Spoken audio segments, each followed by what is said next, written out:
नमस्कार, मैं हूं आकांक्षा राजपूत। आईपीएल के 25वें मैच में रॉयल चैलेंजर्स बेंगलुरु ने चेन्नई सुपर किंग्स को 37 रन से हरा दिया। 2010 के बाद चेन्नई के खिलाफ आरसीबी की ये रन के लिहाज से सबसे बड़ी जीत है। दुबई में खेले गए मैच में बेंगलुरु ने टॉस जीतकर बल्लेबाजी करते हुए 170 रन का टारगेट दिया। इसके जवाब में चेन्नई 8 विकेट गंवाकर 132 रन नहीं बना पाई। आरसीबी के कप्तान विराट कोहली ने 52 गेंदों में शानदार 90 रन की पारी खेली। कोहली के आईपीएल में ये 38वीं 50 है। इस जीत के साथ बेंगलुरु पॉइंट्स टेबल की टॉप 4 में पहुंच गई है। सीजन में चेन्नई सुपर किंग्स ने 7 में से 5 मैच हारे हैं। टीम ने ओपनिंग मैच जीतने के बाद लगातार 3 मैच हारे। 5वां मुकाबला जीतने के बाद टीम ने फिर लगातार 2 मैच गंवा दिए।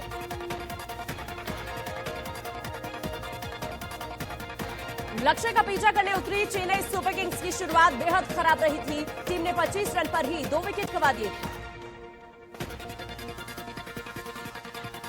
चेन्नई के लिए अंबाती राजू ने सबसे ज्यादा 42 और डेब्यू मैच खेल रहे एन जगदीशन ने 33 रन की पारी खेली। बेंगलुरु के क्रिस मॉरिस ने 3 और वॉशिंगटन सुंदर ने 2 विकेट लिए, जबकि दूसरी तरफ उड़ाना और युजवेंद्र चहल को 1-1 विकेट मिला। बेंगलुरु ने शुरुआत में 13 रन पर ही पहला विकेट गंवा दिया था। इसके बाद कप्तान कोहली और देवदत्त पडिक्कल ने दूसरे विकेट के लिए 53 रन जोड़े।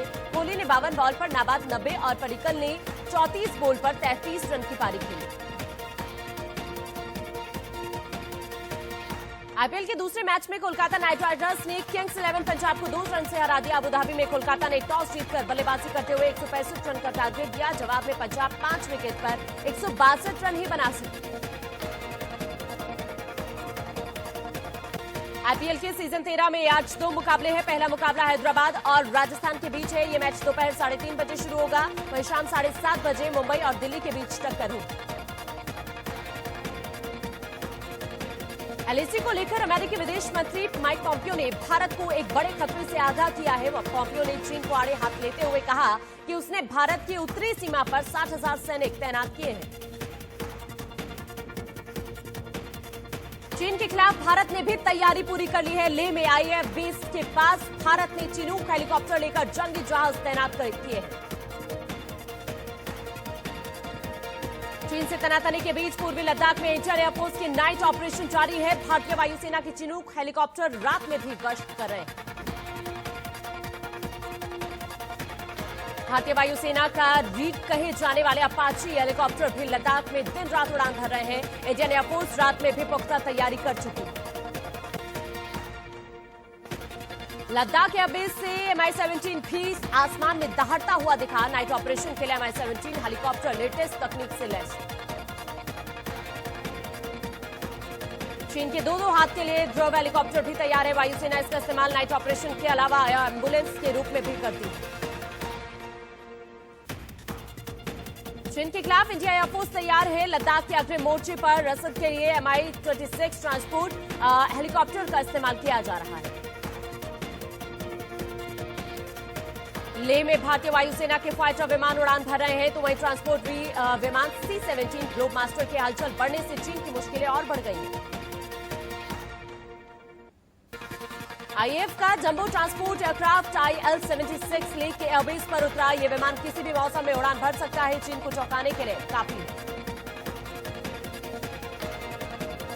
सर्दी के मौसम में भारत ने बड़ी तैयारी की है। चीन से हर तरह के मुकाबले के लिए सेना तैयार है।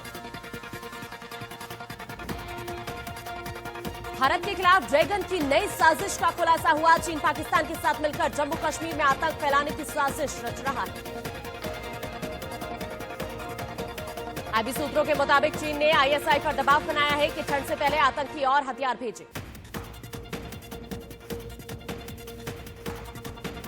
सूत्रों के मुताबिक ड्रोन के जरिए पाकिस्तान चीन के हथियारों को जम्मू कश्मीर पहुंचाना चाहता है। पाकिस्तान करीब 300 राइफल ग्रेनेड भेजने की तैयारी में है। पाकिस्तान की घुसपैठ का एक वीडियो भी सामने आया। केरन सेक्टर में आतंकियों ने घुसपैठ की कोशिश की। आतंकी चोरी छिपे नदी के किनारे से घुसपैठ की कोशिश कर रहे थे। भारतीय सुरक्षा बलों ने घुसपैठ की कोशिश नाकाम की। एलएसी विवाद पर राहुल गांधी ने मोदी सरकार पर जोरदार हमला बोला। वीडियो ट्वीट कर निशाना साधा। राहुल गांधी ने लिखा, हमारे जवानों को नॉन बुलेट प्रूफ ट्रकों में शहीद होने भेजा जा रहा है। पीएम के लिए 8,400 करोड़ के हवाई जहाज, क्या ये न्याय है? ताइवान के राष्ट्रीय दिवस के मौके पर भारत में चीनी दूतावास के बाहर पोस्टर लगाए जाने से चीन भड़क उठा। ग्लोबल टाइम्स ने लिखा है कि ये आग से खेलने जैसा काम है और इससे पहले से खराब चल रहे भारत चीन संबंध और ज्यादा खराब होंगे। जम्मू कश्मीर के पुलवामा और कुलगाम में सुरक्षा बलों ने अब तक 4 आतंकियों को मार गिराया है। आतंकियों के पास से भारी मात्रा में हथियार और गोला बारूद भी बरामद किए गए। एमपी के मुरैना में जवान उपेंद्र सिंह तोमर को श्रद्धांजलि देने के लिए लोगों का हुजूम उमड़ पड़ा। जवान का पूरा सैन्य सम्मान के साथ अंतिम संस्कार किया गया। हाथरस केस की जांच सीबीआई को सौंप दी गई है। अब इस मामले की जांच सीबीआई करेगी। यूपी के सीएम योगी आदित्यनाथ ने मामले की सीबीआई जांच के लिए सिफारिश की थी। उधर हाथरस कांड में जबलपुर कनेक्शन भी सामने आ रहा है। पीड़ित के परिवार के साथ फर्जी रिश्तेदार बनकर जबलपुर की एक महिला रह रही थी। महिला का नाम राजकुमारी बंसल है। महिला का नाम राजकुमारी बंसल बताया जा रहा है। राजकुमारी पीड़ित परिवार के साथ पीड़िता की भाभी बनकर रह रही थी। जांच में यह खुलासा हुआ है। सूत्रों के मुताबिक महिला परिवार को बरगला रही थी। दलित होने के नाते परिवार के लोगों को भरोसे में लेकर रह रही थी। हाथरस मामले में बड़ा खुलासा हुआ। सूत्रों के मुताबिक पीएफआई की जगह आईएसओ को खड़ा करने की कोशिश की जा रही थी। जानकारी के मुताबिक पीएफआई को लेकर कई विवाद भी सामने आए हैं, जिस वजह से अब आईएसओ को खड़ा करने की कवायद की जा रही थी। खुफिया जानकारी के मुताबिक आईएसओ के सदस्य किसी से घुलते मिलते नहीं है। लो प्रोफाइल के जरिए खुफिया तरीके से काम करना इनका तरीका है। आईएसओ पीएफआई का स्टूडेंट विंग है। आईएसओ का full form Islamic student organisation. Bihar चुनाव को लेकर बीजेपी ने कमर कस ली है। पार्टी के राष्ट्रीय अध्यक्ष जेपी नड्डा आज गया में चुनावी रैली को संबोधित करेंगे। बिहार चुनाव को लेकर कांग्रेस ने अपने 30 स्टार प्रचारकों की सूची जारी कर दी है। इस सूची में पार्टी अध्यक्ष सोनिया गांधी, राहुल गांधी और शत्रुघ्न सिन्हा भी शामिल हैं। कोलकाता में कांग्रेस नेता अधीर रंजन चौधरी की अगुवाई में कार्यकर्ताओं ने प्रदर्शन किया। इस दौरान कार्यकर्ताओं ने राज्य सरकार के खिलाफ नारेबाजी की। बिगड़ती कानून व्यवस्था को लेकर कांग्रेस के प्रतिनिधि मंडल ने पश्चिम बंगाल के राज्यपाल से मुलाकात की और राज्यपाल को ज्ञापन दिया। देश में कोरोना का कहर जारी है। पिछले 24 घंटे में 73,000 से ज्यादा नए मरीज सामने आए हैं। देश में कोरोना की वजह से पिछले 24 घंटे में 926 मरीजों की मौत हो गई। मरने वालों की कुल तादाद 1,07,000 के पार हो गई। देश में कोरोना के अब तक 69,79,423 केस सामने आए, जबकि 8,83,185 एक्टिव केस हैं। दिल्ली में पिछले 24 घंटे में कोरोना के 2,866 नए मरीज मिले हैं, जबकि 48 मरीजों की मौत हो गई। महाराष्ट्र में कोरोना के अब तक कुल 15,17,000 से ज्यादा केसेस सामने आ चुके हैं। पिछले 24 घंटे में 11,000 से ज्यादा नए मरीज सामने आए। यूपी में बस्ती जिले के कप्तानगंज के सामुदायिक स्वास्थ्य केंद्र में एक बीजेपी नेता पर डॉक्टर के समर्थकों ने हमला बोल दिया। बीजेपी नेता एक बच्चे के इलाज से जुड़े विवाद की जानकारी लेने पहुंचे थे, जब उनके साथ मारपीट की गई। लखनऊ के फैजाबाद रोड पर सब्जी मंडी की दुकानों पर अतिक्रमण अभियान के तहत कार्रवाई से हंगामा खड़ा हो गया। यहां कुछ दुकानदारों ने निगम प्रशासन पर भेदभाव का आरोप लगाते हुए नारेबाजी कर दी।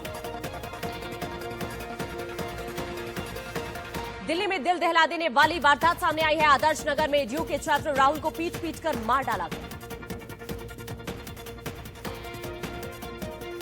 राहुल का एक लड़की से दोस्ती थी। लड़की का परिवार दोस्ती के विरोध में था। बेटे की मौत पर मां का रो रो कर बुरा हाल है। पुलिस ने इस मामले में 3 नाबालिग समेत 5 आरोपी को पकड़ा। राजस्थान के करौली में पीड़ित परिवार का धरना खत्म हो गया है। 10 लाख के मुआवजे की घोषणा के बाद धरना खत्म हुआ। परिवार वाले मांगे पूरी न होने पर अंतिम संस्कार अब करेंगे। 50 लाख के मुआवजे की मांग पर वो अड़े थे। परिजनों की मांग पर चर्चा के लिए 11 सदस्यीय टीम का गठन किया गया था। जमीन विवाद में जिंदा जलाकर पुजारी की हत्या की गई। राजस्थान में हुई साधु की हत्या को लेकर अयोध्या में महंत राजूदास ने सरकार से पीड़ित परिजनों की मदद की मांग की है। महंत राजूदास ने कहा कि अगर उनकी मांग पूरी नहीं हो तो वो अनशन पर बैठेंगे। साधु को जिंदा जलाने के मामले में आगरा में बजरंग दल के कार्यकर्ताओं ने राजस्थान के सीएम का पुतला फूंका और जमकर नारेबाजी की। नोएडा में एक नाबालिग के साथ गैंगरेप किया गया। पुलिस ने मामले में 2 आरोपियों को गिरफ्तार किया है। आरोप है कि नाबालिग को आरोपियों ने बहला फुसलाकर जंगल में वो ले गए और उसका रेप किया। बरेली में मंचलों ने एक युवती से छेड़छाड़ की और विरोध करने पर गाली गलौज करने लगे। आरोपियों ने लड़की का वीडियो बनाकर सोशल मीडिया पर भी डाला। पुलिस ने 5 आरोपियों को हिरासत में ले लिया। राजस्थान के दौसा में एक शख्स ने नाबालिग से रेप की कोशिश की। पीड़ित परिजनों की तहरीर के आधार पर पुलिस ने मामला दर्ज कर लिया है और आरोपी की तलाश चल रही है। यूपी में कुशीनगर के सेवरी इलाके में सिपाही और युवक की महिलाओं ने पिटाई कर दी। घर की महिलाओं ने सिपाही और युवक पर घर में जबरन घुसकर छेड़छाड़ का आरोप लगाया। बुलंदशहर में बदमाशों ने दुकान में घुसकर दुकानदार की पिटाई की। पूरे मामले का सीसीटीवी फुटेज भी सामने आ गया है। सीतापुर में स्कूल की फीस जमा न होने पर छात्रों को ऑनलाइन पेपर देने से रोका गया, जिसके बाद छात्र के पिता ने स्कूल के सामने धरना शुरू कर दिया। वाराणसी के हॉस्पिटल में ऑपरेशन के बाद मरीज की मौत हो गई, जिसके बाद मरीज के परिजनों ने डॉक्टर्स पर लापरवाही का आरोप लगाकर हंगामा किया। गोंडा में एक शख्स का शव खेत में मिलने से हड़कंप मच गया। शरीर पर धारदार हथियार के निशान भी मिले हैं। फिलहाल पुलिस पूरे मामले की जांच कर रही है। गाजियाबाद में एक दोस्त ने अपने ही दोस्त की हत्या कर दी है। फिलहाल पुलिस ने आरोपी को गिरफ्तार कर लिया है। उधर ग्रेटर नोएडा में ट्रैक्टर ने स्कूटी सवार 2 लड़कों को टक्कर मार दी, जिससे एक की मौके पर मौत हो गई जबकि दूसरे की हालत गंभीर बनी हुई है। ऋषिकेश में एक जेसीबी ट्रक के नीचे गिर गया। हालांकि हादसे में कोई घायल नहीं हुआ, लेकिन जिस स्कूटी पर जेसीबी गिरा उसके परखच्चे उड़ गए। दिल्ली में एक अस्पताल के पास एक कार में भयंकर आग लग गई। इस घटना की वजह से थोड़ी देर के लिए अफरा तफरी मच गई। गनीमत रही कि इस घटना में किसी को नुकसान नहीं पहुंचा।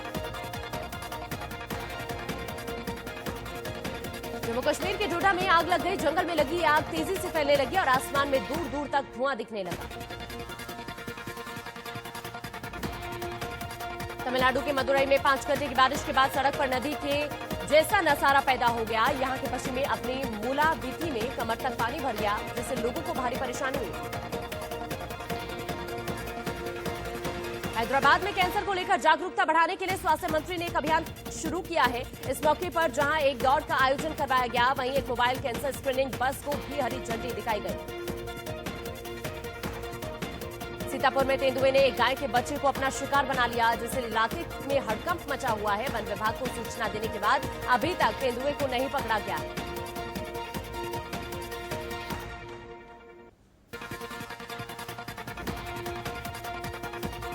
पिछले 15 दिनों तक चली भीषण लड़ाई के बाद नागोर्नो काराबाख इलाके आखिरकार आर्मेनिया और अजरबैजान युद्ध विराम के लिए सहमत हो गए।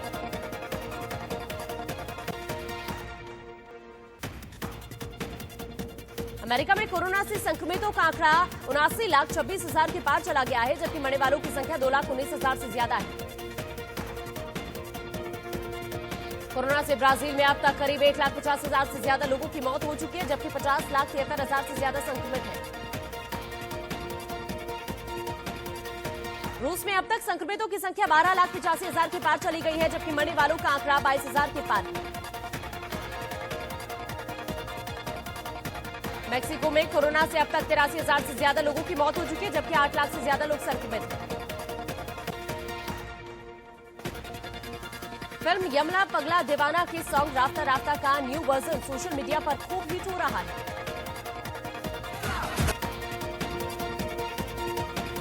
पंजाबी सॉन्ग नचनू नू जी करता पर लड़कियों का डांस सोशल मीडिया पर वायरल हो रहा है। इसे 2 लाख व्यूज मिल चुके हैं। फिल्म देवदास से डोला रे डोला का क्लासिकल वर्जन सोशल मीडिया पर छाया हुआ है। इसे फैंस पसंद कर रहे हैं।